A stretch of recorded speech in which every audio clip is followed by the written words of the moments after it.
Olá a todos, aqui é o canal Quarto Secreto, meu nome é Adriano Colares e hoje nós iremos dar início a algumas reflexões, 7 na verdade, que serão sobre as cartas de Jesus às igrejas ali situadas na Ásia. Portanto, aquelas 7 cartas que constam no segundo e no terceiro capítulo do livro de Apocalipse. Nós iremos então fazer de forma bem abreviada e tentando pensar dali algumas poucas lições práticas para a nossa vida como crente individual e como igreja também, a partir daquilo que Jesus elogiou e daquilo que ele criticou em cada uma daquelas 7 igrejas. Nessa primeira reflexão, então, trata-se da carta de Jesus à igreja de Éfeso, e nós lemos lá no capítulo 2, ao anjo da igreja de Éfeso escreve: estas coisas diz aquele que conserva na mão direita as 7 estrelas e que anda no meio dos 7 candeeiros de ouro. Jesus sempre inicia ali identificando o remetente, nesse caso ao anjo da igreja de Éfeso. Lá do primeiro capítulo nós sabemos que o anjo se trata do pastor da igreja, do líder, e é interessante que ele sempre se dirige ao líder da igreja. E Jesus se identifica também em cada uma das cartas de uma maneira diferente, e aqui ele diz que é aquele que conserva na mão direita as 7 estrelas, que sabemos que as 7 estrelas é também os 7 anjos, que são os pastores ou líderes da igreja, e que anda no meio dos 7 candeeiros de ouro. E também, do primeiro capítulo, nós sabemos que os candeeiros são as igrejas. É claro que na Ásia Menor, naquela época, não existia somente 7 igrejas, mas os comentaristas entendem que a questão do número 7 aqui, que é tão recorrente nesse livro de Apocalipse, que é altamente simbólico e que aparece em vários números, o número 7 tem a ideia de perfeição ou de completude. Então aqui, pelos comentaristas, ao escrever para aquelas 7 igrejas, ele estava pegando 7 igrejas para representar todas as igrejas que já existiam naquela época, e como se trata da palavra de Deus, essas cartas servem para nós também no século 21. Ele fala: conheça as tuas obras. Essa frase ela é recorrente para cada uma das igrejas. Para a maioria delas ela fala: conheça as tuas obras. E depois vai citar algumas obras. E aqui é importante ter essa verdade em mente, porque Jesus ele anda no meio dos candeeiros e, portanto, ele anda no meio da nossa igreja hoje, de cada igreja local, de cada igreja que é biblicamente correta e que, portanto, é uma igreja verdadeira de Cristo, e Deus conhece as obras dessa igreja. E ele vai dizer, então, que obras que ele conhece e que obras ele vai elogiar aqui na igreja de Éfeso. Tanto o teu labor como a tua perseverança, que não pode suportar homens maus, e que puseste à prova os que a si mesmos se declaram apóstolos e não são, e os achaste mentirosos. Então aqui ele elogia o trabalho laborioso, o trabalho árduo e a perseverança dessa igreja. Não dá maiores indicações de que trabalho seria esse, mas talvez no contexto a gente possa interpretar que tem a ver com a grande defesa da ortodoxia. Aqui ele diz que a igreja de Éfeso, e talvez notadamente o líder de Éfeso, o pastor de Éfeso, estava combatendo homens que se autodenominavam apóstolos e começavam a pregar heresias. E aqueles pastores e líderes, então, combatiam, confrontavam aqueles falsos apóstolos, desmentindo as suas heresias. E nós sabemos que fazer isso nunca é tão fácil, nunca é tão simples.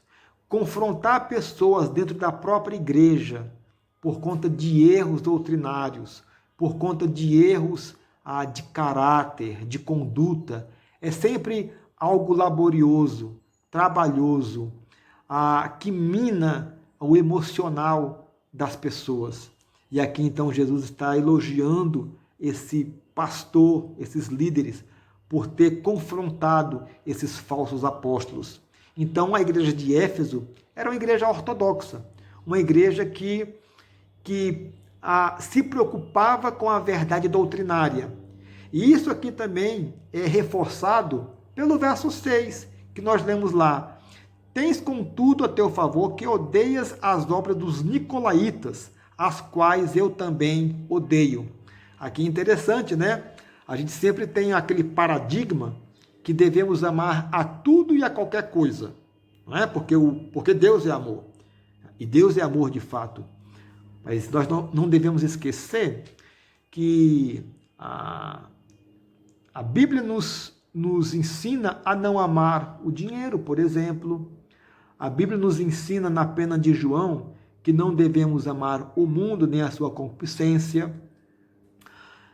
Então não devemos amar. E o inverso acontece com a questão do odiar, né? Que não devemos odiar a nada e a ninguém. E aqui Jesus está dizendo que ele odeia as obras dos nicolaítas. É interessante que Jesus odeia algumas coisas. Tudo aquilo, na verdade, que vai contra o padrão de Deus, contra a santidade de Deus, que confronta a pessoa de Deus. É claro que Jesus odeia, e nós também devemos odiar. Aqui a igreja de Éfeso está sendo elogiada porque ela também combatia e odiava uma certa corrente pregada por algumas pessoas dentro da igreja, que era chamada dos nicolaítas, que segundo alguns comentaristas, eram alguns, talvez, falsos irmãos dentro da igreja, uma vez que eles vieram de Éfeso, uma cidade altamente prostituída, idólatra, e talvez algumas pessoas se converteram, mas trouxeram do mundo aquelas práticas, dizendo que a igreja podia praticar a prostituição idólatra, por exemplo, e que não havia nenhum problema. E esse grupo de pessoas foi denominada dos nicolaítas. Eram pessoas que tinham uma frouxidão moral muito grande e que ensinava e pregava que não tinha nenhum problema você ser de Deus, adorar a Deus, cultuar a Deus e também se prostituir, talvez, nos templos pagãos. E aqui, de novo, o líder da igreja de Éfeso, ele foi firme e ele está sendo elogiado porque ele odiou e combateu a obra dos nicolaítas. Então, aqui uma lição para mim e para você, dentro das nossas igrejas, que nós devemos primar pela ortodoxia, primar e zelar e defender a boa doutrina. E dentro desse zelo, vem, eventualmente, o combate a alguns ensinamentos que, porventura sejam ensinados nos nossos púlpitos. Heresias, erros, enganos, falsas práticas.